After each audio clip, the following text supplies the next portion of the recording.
An agency that collects bus fares for the metro continues. Workers are marching to the City of Tshwane offices demanding transport allowances of 2,500 rand and a night shift allowance of 60 rands per hour. The union says workers at Extremetec have to arrive at work at 4 a.m. and they knock off at 9 p.m. and there is no reliable transport available at those times. For the latest on the story, let's cross live now to Ofentse Setimo in Pretoria. Ofentse, what are the workers saying this morning?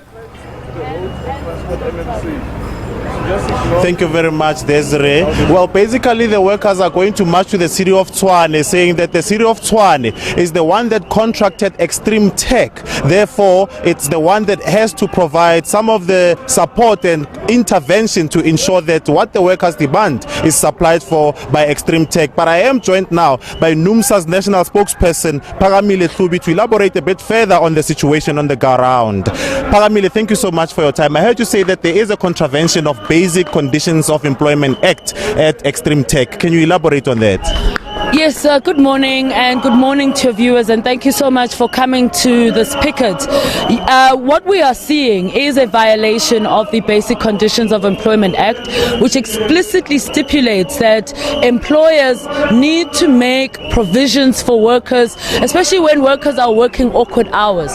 Here you have a situation of workers at Extremetec, workers at TRT, and also workers at Tshwane Affected Investment Operation, who are all providing services to the City of Tshwane at the Arieng BRT services.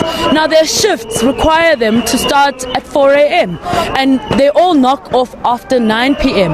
And we all know South Africa's situation when it comes to public transport. There is no reliable public transport at that time, and workers currently are spending their own money trying to get to work, trying to meet those hours. Unfortunately, what we are seeing is a complete violation of that by these companies, where they're not making any provision to assist workers with that situation.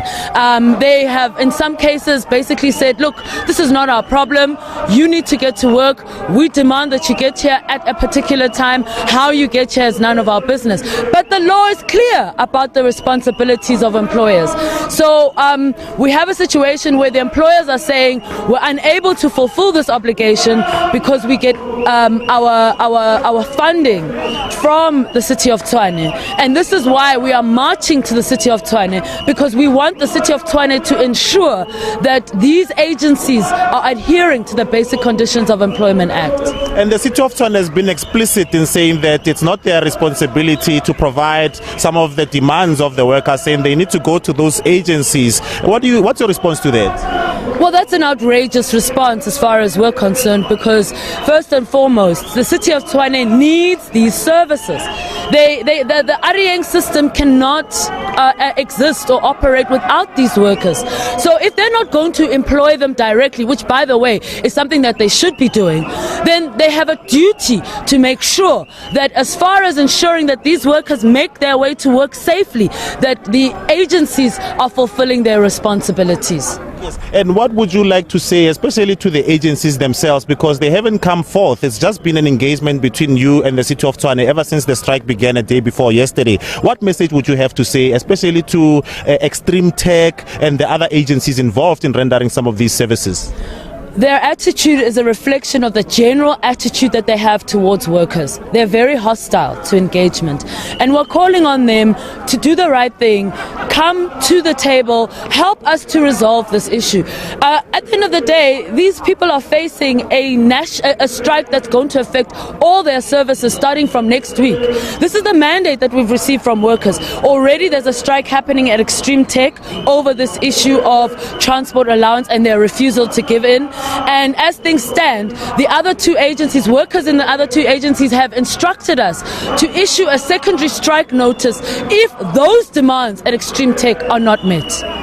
So basically you're saying that in the next coming weeks we could see an even bigger strike action from all the agencies if Tshwane does not accede to your demands.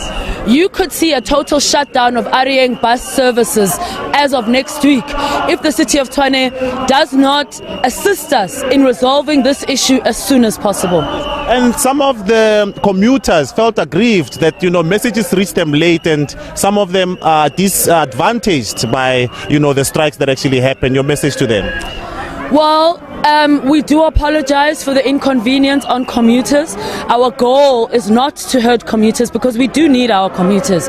But at the end of the day, I think commuters must understand the pressures that workers are working under. They must know that some of the people who actually service them are victims of muggings and crime because the employer doesn't care about transport. So workers have actually been forced into taking this drastic action. We ask that commuters be patient with us. We are trying to resolve the situation as soon and as quickly as we can. Well, as you heard there, that's Pagabile Hlubi, the national spokesperson for NUMSA, actually saying that there could be an even bigger strike action in the coming weeks if the City of Tshwane does not accede to their demands for a 2,500 allowance for transport for working the crazy hours, and also for a 60 rand per hour night shift allowance. And with that, it's back to studio. Ofentse Setimo, thank you so much for that update there.